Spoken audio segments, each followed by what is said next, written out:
नमस्कार, बहुत स्वागत है आपका न्यूज 18 के डिजिटल प्लेटफॉर्म पर। मैं हूं प्रशांत कटारे और मेरे साथ मौजूद हैं मेरे साथी अक्षय। आज हम फिर बात बिहार की करने जा रहे हैं। बिहार पर लगातार नई नई अपडेट्स आ रही हैं और हर अपडेट से आपको रूबरू भी कराते हैं। आज जो बड़ी बातें हम आपको बताने जा रहे हैं, महत्वपूर्ण ये कि नीतीश कुमार की जो समृद्धि यात्रा है उसका एक चरण पूरा हो गया है और अब जो दूसरा चरण, बल्कि दूसरा चरण ना कहें, मुख्यमंत्री के तौर पर नीतीश कुमार का ये आखिरी चरण समृद्धि यात्रा का है। समृद्धि यात्रा में एक जो बड़े संकेत सम्राट चौधरी को लेकर मिले हैं, वो क्या है? क्या सम्राट चौधरी पर नीतीश कुमार ने मोहर लगा दी है, ये भी समझने की कोशिश करेंगे। दूसरी और दो तीन बातें हैं उस पर भी कि आखिर नीतीश कब इस्तीफा दे सकते हैं, क्योंकि अब राज्यसभा में वो पहुंच गए हैं और दो सदनों के वो सदस्य हैं, यानी एक सदन से उन्हें इस्तीफा हर हाल में देना होगा 14 से 15 दिनों के अंदर।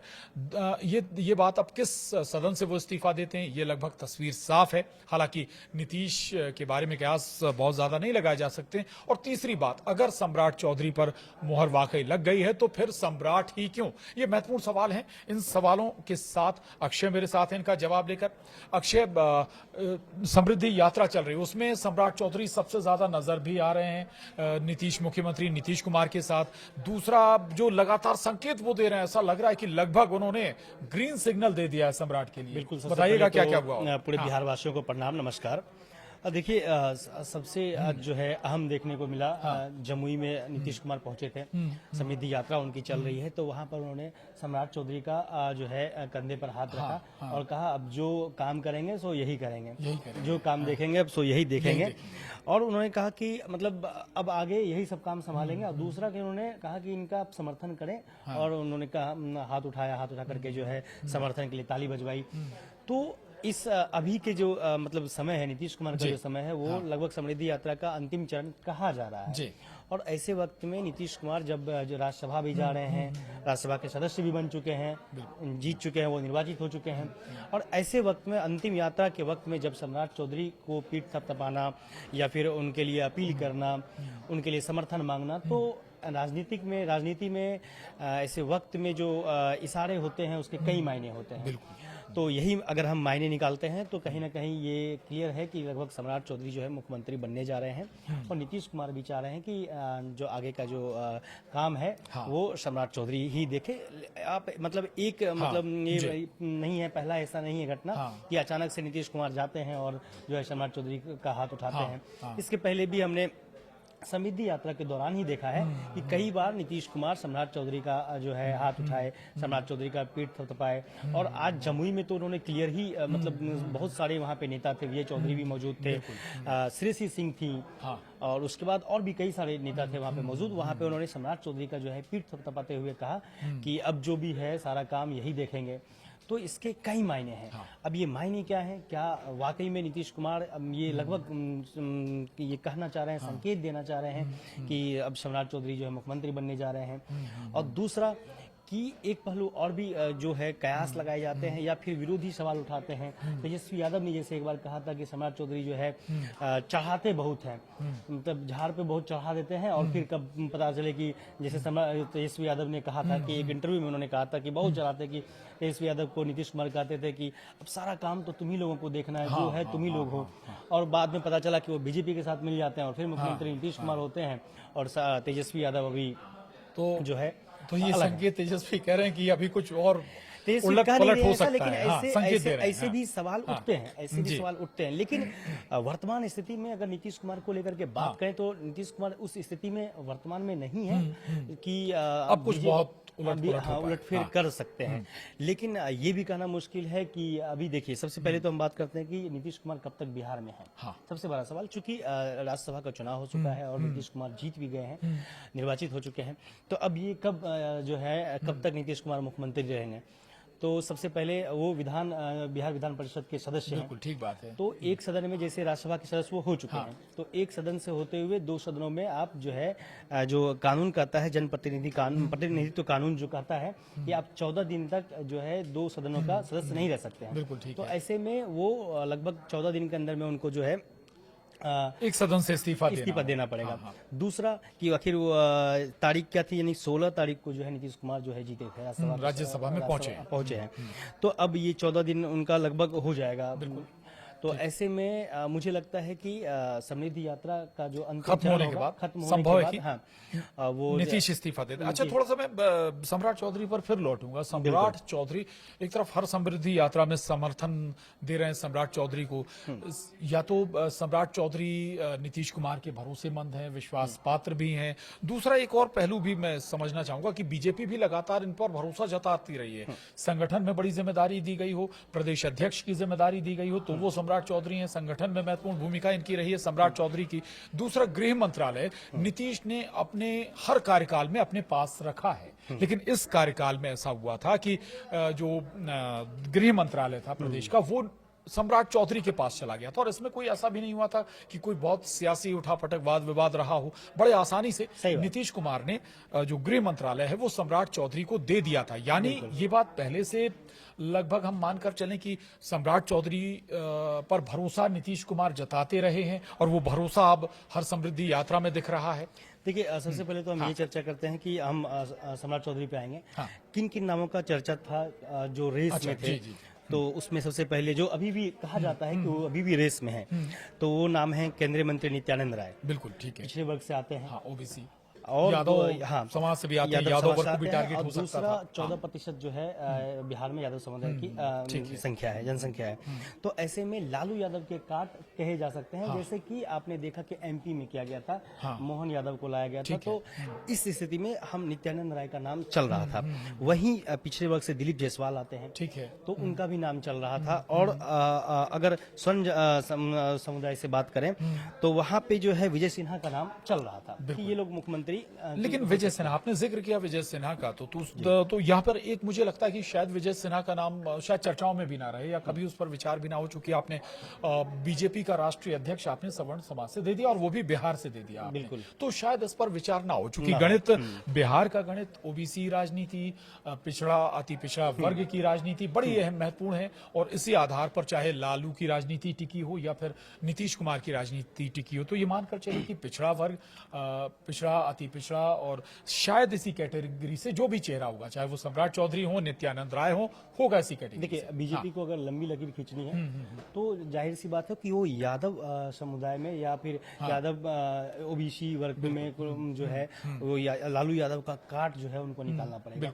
जो जेन्युइन है, जो प्रैक्टिकल है बिहार की राजनीति में, कि लालू यादव का काट अगर नहीं करेंगे तो जो आरजेडी का जो वोट है वो आप नहीं ले सकते, नहीं ले पाएंगे, क्योंकि आरजेडी को जो वोट मिलते आया है वो लगभग आप समझिए कि यादव समुदाय से एक मुश्त वोट जो है आरजेडी को पड़ता है, ऐसा कहा जाता है, माना जाता है बिहार में। तो ऐसे लेकिन थोड़ा सा ये भी बताइए, समझाइएगा कि यादव, देखिए यादव से भले ही कोई बड़ा चेहरा दे दे बीजेपी, लेकिन यादव समाज का सबसे बड़ा नेता बिहार में लालू प्रसाद यादव ही हैं। और लगता है आपको कि वो लालू प्रसाद यादव के परिवार को छोड़ के कहीं और जाएगा? मुस्लिम समुदाय क्या लालू प्रसाद यादव के परिवार को छोड़कर कहीं और जाएगा? थोड़ा वोट जरूर एआईएमआईएम ने लिया है, लेकिन ऐसा नहीं है कि बहुत बड़े पैमाने पर मुस्लिम भी आरजेडी से छिटका हो। देखिए, पूरे बिहार की अगर बात करें तो इसमें कोई संशय नहीं है कि बिहार के जो मतलब आप कह सकते हैं कि यादव में अगर कोई चेहरा है तो वो लालू यादव ही है, और उनके आसपास भी कोई नहीं है। मतलब वो चेहरा ही नहीं है, उनके आसपास भी अभी कोई नहीं है।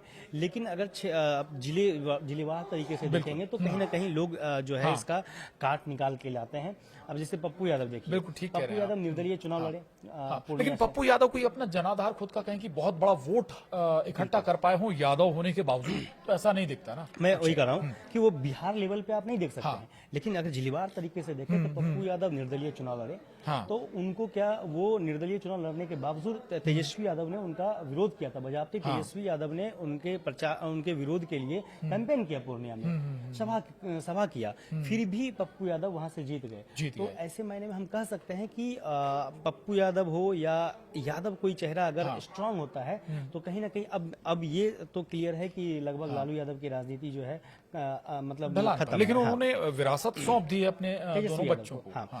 तो अब ऐसी स्थिति में मैंने कभी मतलब जो जहां तक मैं राजनीति को समझता हूं, तो पप्पू यादव की भी कोशिश रहती है कि वो यादवों के नेता बने बिहार में। बिल्कुल ठीक बात है। आप देखेंगे किसी भी मुद्दे पे पप्पू यादव, लेकिन फिर भी अगर कहें तो एक पर्टिकुलर एरिया तक से मट जाते हैं ना, कि पूरे बिहार में उनकी अपीलिंग। हाँ, लेकिन अब वही नित्यानंद राय मतलब उनका जो है नाम मैं इसलिए बोल रहा हूँ कि कहीं ना कहीं मेरे ख्याल से बीजेपी जो है एक काट नित्यानंद राय का नाम जो है अगर चल रहा है तो इसीलिए चल रहा है कि ताकि एक चेहरा बने और यादवों का जो भरोसा है वो बीजेपी जीत सके और आने वाले टाइम में बीजेपी बहुत लंबी लकीर जो है बिहार में खींच सके। ठीक है। पहला। दूसरा, अब सम्राट चौधरी पे आते हाँ, हैं। ठीक सम्राट है। चौधरी ही क्यों? तो सम्राट चौधरी देखिए ओबीसी वर्ग से आते हैं। हाँ, बिल्कुल पहला। ठीक है। दूसरा, अब यह सम्राट चौधरी के साथ क्या कि शकुनी चौधरी और नीतीश कुमार, लालू यादव, ये सब एक सर्किल के लोग थे, ठीक है। मित्रवत थे। तो कहीं ना कहीं नीतीश कुमार को लेकर के एक सॉफ्ट कॉर्नर सम्राट चौधरी को लेकर रहता होगा, जहां तक मैं समझ रहा हूं। और पार्टी में भी सम्राट चौधरी को जो है दायित्व मिला है। पहले उनको बिहार बीजेपी का प्रदेश ठीक अध्यक्ष बात बनाया है। गया। हाँ। और उसके बाद वो जो है अभी देखिए, आपने सही कहा कि उनको गृह मंत्रालय जो अभी तक नीतीश कुमार अपने पास रखा था, लगभग 2005 से अभी तक नीतीश कुमार ने अपने पास रखा था। हाँ। लेकिन उसके बाद अभी जो वक्त में जब जीत हुई, उसके बाद जो है वो सम्राट चौधरी के हाथ में चला गया और उसमें नीतीश कुमार ने कोई नाराजगी भी व्यक्त नहीं की। आप समृद्धि यात्रा के दौरान भी देखिए नीतीश कुमार सम्राट चौधरी एकदम कदम से कदम मिलाकर चलते हुए नजर आएंगे। बिल्कुल। तो ऐसे में ये कहना कि मतलब कि सम्राट चौधरी बीजेपी के लिए भी पसंदीदा चेहरा है और नीतीश के भी पसंदीदा है, इसलिए ये क्लियर कहा जा रहा है कि सम्राट चौधरी जो है मुख्यमंत्री होंगे। लेकिन एक बात जरूर कह सकते हैं यहाँ पे अक्षय की, इस बार अगर वाकई सम्राट चौधरी मुख्यमंत्री होते हैं, मुख्यमंत्री की, चूंकि सम्राट चौधरी नीतीश कुमार की भी पसंद है, बीजेपी की तरफ से भी भरोसेमंद चेहरे के तौर पर आते हैं, तो बीजेपी इस बार चौंका नहीं पाएगी, चौंका नहीं रही है बीजेपी। बिल्कुल, कहीं कहीं पे वही मैं बता रहा हूँ कि हर जगह की स्थिति अलग होती है, चाहे वो एमपी की बात हो, चाहे हम लोग छत्तीसगढ़ की बात करते थे, राजस्थान की बात करते थे, लेकिन बिहार का जो राजनीति है वो कुछ अलग है और वहाँ पे नीतीश कुमार का सहारा आपको लेना ही पड़ेगा बीजेपी को। बिल्कुल। लिहाजा नीतीश कुमार के पसंद और नापसंद को देखा जाएगा, तो इसलिए आप चौंका नहीं सकते हैं। बिहार में जो है चौंकाने की स्थिति बीजेपी के लिए भी नहीं है।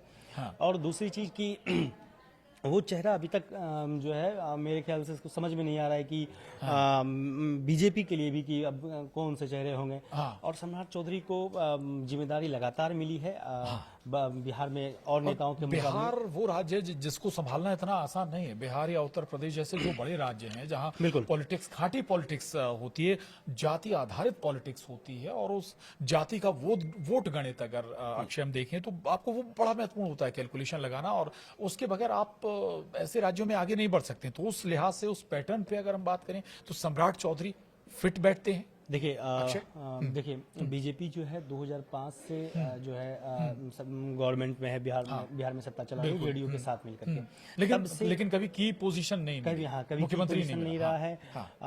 मुख्यमंत्री नीतीश कुमार रहे हैं, गृह मंत्रालय भी नीतीश कुमार के हाथ में रहा है 2005 से, और जेडीयू के साथ चल रही है बीजेपी। अब 2020 में एक ऐसा मौका था जब जेडीयू के पास में 43 विधायक थे और बीजेपी के पास में 80 विधायक थे, तब भी मुख्यमंत्री नीतीश कुमार रहे। और अभी भी जब परिणाम आया तो जाहिर सी बात है कि बीजेपी की संख्या ज्यादा है, फिर भी मुख्यमंत्री नीतीश कुमार को ही बनाया गया था। तो अब लंबे समय के इंतजार के बाद बीजेपी ने सालों या कहें दशकों इंतजार किया है बिहार की सत्ता के मुख्य पोजीशन पर पहुंचने के लिए। तो मैं वही कह रहा हूं कि अगर बीजेपी का जो भी नेता बने वो मुख्यमंत्री बनते हैं तो बीजेपी के लिए बहुत ऐतिहासिक पल होगा। और मुझे लगता है अब जो कुछ होगा वो बहुत जल्दी होने वाला है। ऐसा नहीं है कि अब बहुत स्लो प्रोसेस है, क्योंकि 15 दिन बाद जो है देखिए नीतीश कुमार जो है विधान परिषद से जो है इस्तीफा दे देंगे। और दूसरा कि वो मुख्यमंत्री कब तक बने रह सकते हैं। तो हालांकि अगर मुख्यमंत्री तो वो 6 महीने तक राज्यसभा में रहने के बावजूद भी बने रह सकते हैं, लेकिन मेरे ख्याल से ये 15 अप्रैल तक जो है कोई न कोई जो है किन्हीं को गद्दी सौंपी जाएगी और मुख्यमंत्री नीतीश कुमार की विदाई बिहार से होने वाली है। चूंकि 15 अप्रैल के बाद जो है 15 अप्रैल तक जो है खरमास भी खत्म हो जाएगा। और दूसरा यहाँ से एक बड़ी चीज है कि बिहार से बंगाल को एक संदेश देना। बंगाल बहुत महत्वपूर्ण इलेक्शन है, बीजेपी की महत्वाकांक्षा बंगाल को लेकर बहुत ज्यादा है, क्योंकि बंगाल में भले ही पिछली बार सत्ता भले ही ना मिली हो, लेकिन सीटें बहुत बढ़ गई थी, वोट प्रतिशत बहुत बढ़ गया था। और अब आशा है बीजेपी को कि इस बार जो 10-12% का जो डिफरेंस है उस डिफरेंस को बैलेंस कर ले। और बैलेंस चूंकि आप कह भी रहे हैं कि पड़ोसी राज्य है तो उसका कितना इफेक्ट होगा, तो थोड़ा ये जरूर समझाइएगा, क्योंकि बहुत सारे बिहार के लोग बंगाल में जाकर काम कर रहे हैं, बंगाल में जाकर उनका व्यापार हो रहा है, नौकरी कर रहे हैं, छोटे छोटे उद्योगों में काम कर रहे हैं, तो उसका इफेक्ट क्या वहां पड़ेगा क्या? मैं वही बता रहा हूं कि देखिए बिहार और बंगाल जो है पड़ोसी राज्य है। आसपास कई ऐसे जिले हैं जो जैसे अररिया हो गया, फरबिसगंज हो गया, किशनगंज हो गया, तो ये सब एरिया जो इलाका है ये सब लगभग बंगाल से सटे हुए इलाके हैं। तो वहां से बंगाल, बिहार से बंगाल को एक मैसेज जाएगा।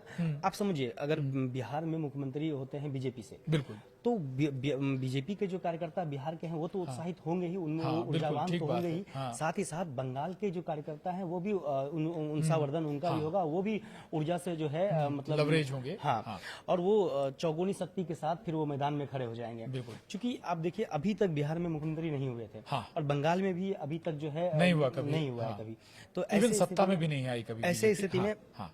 एक बहुत बड़ा मैसेज बिहार के जरिए बंगाल जाएगा, और सारे कार्यकर्ता इससे जो है वो मजबूत होंगे, और वहां से बहुत बड़ा मैसेज देने की बीजेपी की कोशिश है, बीजेपी की ये रणनीति मुझे लग रही है। इवन बिहार से जुड़े बड़े नेता, संगठन से जुड़े बड़े नेता, उनकी ड्यूटी भी बंगाल इलेक्शन में संभव है लगाई जाए। तो ये देखना होगा भविष्य में कि भाई ये लगभग तस्वीर साफ है, और जो चूंकि नीतीश कुमार की जो समृद्धि यात्रा है उससे एक संकेत लगभग बहुत स्ट्रांग मैसेज मिल रहा है कि भाई मुख्यमंत्री अब बिहार का कौन होने जा रहा है, मुख्यमंत्री नीतीश कुमार का अगला स्टेप क्या होगा, और इसका बिहार पॉलिटिक्स का या बिहार में बीजेपी के हाथ में सत्ता के तौर पर या कहें मुख्यमंत्री का पद मिलने का असर बंगाल में क्या होगा, यह भी बड़ा महत्वपूर्ण यहां पर हो जाता है। आगे भी बिहार से जुड़ी तमाम अपडेट, बिहार पॉलिटिक्स से जुड़ी तमाम अपडेट हम आप तक पहुंचाते रहेंगे।